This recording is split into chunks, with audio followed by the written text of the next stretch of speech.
What's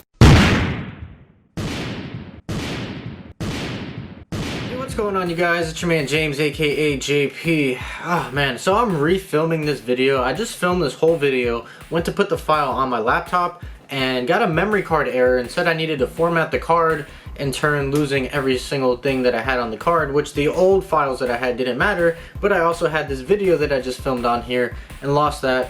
And now here we are, refilming the video. So yeah, that sucks. But today we are going to be taking a look at the top 10 Nintendo 64 games in my collection. Now, I did a previous video on this on the top 10 Super Nintendo games in my collection. So if you guys are interested in checking that out, I will have that on the screen for you guys to click on at the end of the video. But like I said, these are the top 10 games in my collection, and this is just my personal preference of my personal top 10 games in my collection. Now, this list is going to shock a lot of people because I don't have some of the games you would expect to see on here, like Star Fox 64, or Star Wars Rogue Squadron, or Pod Racer, 007 GoldenEye, or Super Smash Brothers, or Donkey Kong 64, just to name a few. I know that's already going to turn some of you off, but without further ado, let's go ahead and take a look at my top 10 Super Nintendo games in my collection. Alright, so to start off this list at number 10, I am going with Spiderman 64, or just Spider-Man, I guess, since this was also on the PS1. But first things first, I love the red cartridge. You guys know I'm a sucker for the different style of cartridges, especially the red one,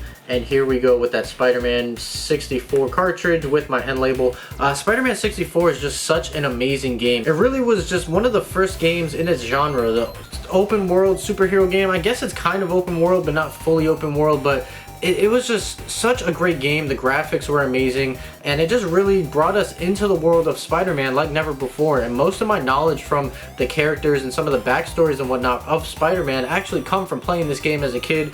So yeah, I have a soft spot for this game. I love Spider-Man on the Nintendo 64. Like I mentioned, it is also on the PS1 and maybe the Dreamcast as well. I'm not sure about that, but it's a solid game. So number 10 spot, Spider-Man 64. Alright, coming in at the number 9 spot. So there's a ton of wrestling games on the Nintendo 64, but this is hands down my favorite, and this may be one of the best wrestling games of all time, and that is WCW Slash Nwo Revenge. I have so many memories playing this game growing up, and it's just such an amazing game, such a fun game to play by yourself, or if you have friends over and you're playing local multiplayer. There's just so many characters in this game. I believe you can create your own character in this one. There's all the different stages and different weapons you can get from the crowd, from bats, tables, chairs, ladders, everything in between. And this is my favorite era of wrestling, so you have some of my favorite wrestlers of all time all jam-packed into one game. Oh man, I can't say enough about this game. So taking that number 9 spot is WCW Slash Nwo Revenge. Coming in at number 8, you guys know that basketball is hands down my favorite sport of all time, but for some reason when it comes to arcade sports games, there's just something about the football games that just entertain me more than the basketball games, and taking that number 8 spot is gonna have to be NFL Blitz. NFL Blitz is just hands down one of my favorite games of all time. It's really the precursor to the NFL Street Series, which is another one of my favorite series of all time, and I put so many hours into this game. There was one day alone when one of my friends came over and we literally played this game for like 8 hours straight, non-stop, just going back to back. I love the over-the-top tackling and like wrestling mechanics that are in here after you tackle somebody, how you can still body slam them after they're on the floor. This game is just tons of fun. Like I said, it is a precursor to the NFL Street Series in a way, and it's just one of my favorite games of all time. So much fun. So taking that number 8 spot is going to be NFL Blitz. Alright, coming in at number 7. Now, I did mention in the beginning of the video that I did not have 007 GoldenEye on this list, and that's because I am picking the far superior game in my opinion, and that is Perfect Dark. Now, this cartridge has seen better days, but Perfect Dark honestly doesn't get enough love, and I'm not really sure why. 007 seems to get all the love when it comes to first-person shooters on the Nintendo 64, but Perfect Dark is a spiritual successor to 007, and it's got far better graphics, far better gameplay, far more interesting weapons. Just everything about Perfect Dark to me is just way better than 007, but GoldenEye gets all the praise for being like the first one, I guess, and I believe Perfect Dark came out late in the Nintendo 64's life cycle, so maybe not that many people play Perfect Dark. If you haven't played Perfect Dark, go ahead and play it. It's just as good. In my opinion, it's better than GoldenEye, but it's right on par with GoldenEye. Same exact style, the gameplay and everything, just better graphics, better weapons. I love the whole futuristic vibe to it. So taking that number 7 spot, Perfect Dark. So coming in at that number 6 spot is going to be Mario Kart 64. Now this is revered by people as one of the best Mario Karts, if not the best Mario Kart of all time. Now I don't have that much nostalgia for Mario Kart 64 because for some reason I didn't own the game growing up. Growing up, being the younger brother, I was always limited to whatever games my older brother had. That's the games that I played, and for some reason we didn't own Mario Kart 64. But Mario Kart 64 is still a great game, has some of the best music and best stages in the entire franchise. It's a great single player game, it's even better with friends, but again, it's just not a game that I have that much nostalgia for, so that's why it comes in at only the number 6 spot, Mario Kart 64.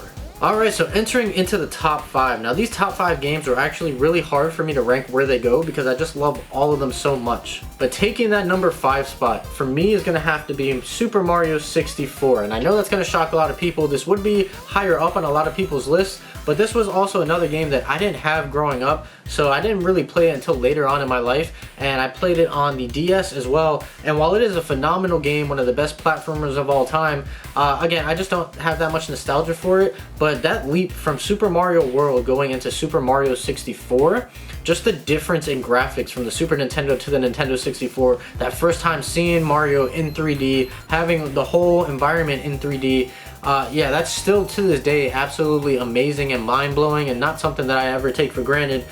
So taking that number 5 spot is going to be Super Mario 64. But coming in at number 4, this is honestly going to shock a lot of people, but this is a game that I have so much nostalgia for because I had this game growing up and I put so many hours into this game. That's going to be Wave Race 64. Now there really hasn't been another game like Wave Race 64 since Wave Race 64 came out. We did have Wave Race on the GameCube, but to me it just wasn't as good as Wave Race 64. The graphics on here are amazing, and the music on here, some of the best music of all time from any game. I love the soundtrack for Wave Race 64, and again, it's just really fun to play by yourself, really fun to play with friends, local multiplayer, and I just can't get enough of Wave Race 64. So many hours put into it, such a unique game, and it's really a shame that we really haven't got anything like it since. I would love to see another jet ski racing game come out somewhere down the line, maybe a remaster for the Switch. That would be pretty awesome. But taking that number 4 spot, Wave Race 64. Alright, coming in at number 3, one of my favorite games of all time, and I'm so excited for the new one coming out for the Switch, and that is Pokemon Snap. Now honestly, this game would be higher up on the list. I mean, it is pretty high up. It would be higher up on the list if it wasn't for the fact that you can beat this game 100% completed in like under 3 hours. So it's such a short game, but it's such a great game. Who knew that taking pictures of Pokemon could just be so much fun? It's so simple, but so fun. I love all the little shortcuts and the multiple player rounds that you have to do to get through different paths or find different Pokemon once you acquire different items. Makes the replayability just a little bit higher, but still, you can still beat this game in under 3 hours, which is why it's only taking that number 3 spot, Pokemon Snap. Coming in at number 2, I know this is going to shock a lot of people that this is so high up on the list, but it's going to have to be Mario Tennis. Now this is another game that I grew up playing, put tons of hours into, and to me it's still the best Mario Tennis game out of the whole franchise. There's just something just so phenomenal about this game. I don't know what it is. I don't know if it's the nostalgia dust in my eyes, but it's just such a great game. I love all the characters, all the different courses that you can get, the stages, all the different unlockables that there are. It really makes the replayability of this game very high. Beating the story mode with each character is just awesome, and there's just so much replayability in here, and that's just for single player. Then you add in multiplayer, playing with your friends 1v1 if you want to play against a computer and do 2 people versus the computer. It's just such a great time, so much fun, a great party game, a great single player game, and because it has so much replayability is why I had to put it higher than Pokemon Snap. So coming in at the number 2 spot, Mario Tennis. Alright, so we're here at the number 1 spot. So all of this list pretty much, I'm sure, surprised a lot of you, but this one should surprise nobody. Coming in at number 1 is going to be The Legend of Zelda Ocarina of Time. Now this is not just the best game on the Nintendo 64, not the best Nintendo 64 game in my collection, but just one of the best games of all time. One of the best Zelda games, just such an amazing game. The story, the adventure that you go on, the open world, and all of that packed into one Nintendo 64 cartridge was just amazing for the time. It's still amazing now. Now, believe it or not, I never actually played this game on the Nintendo 64. I was originally introduced to this game on the Nintendo GameCube on a promotional disc that my dad brought home from Toys R Us when he worked at Toys R Us at the time back in the day. So I originally played this game on the GameCube, and then I played the remake on the 3DS. But I've never actually natively played it on the Nintendo 64, but the GameCube and 3DS versions are essentially the same version with a little bit of minor tweaks here and there, but they're still essentially the same game. And there's not really much else I can say about this game that hasn't been said already and that you guys don't already know. So taking that #1 spot, The Legend of Zelda Ocarina of Time.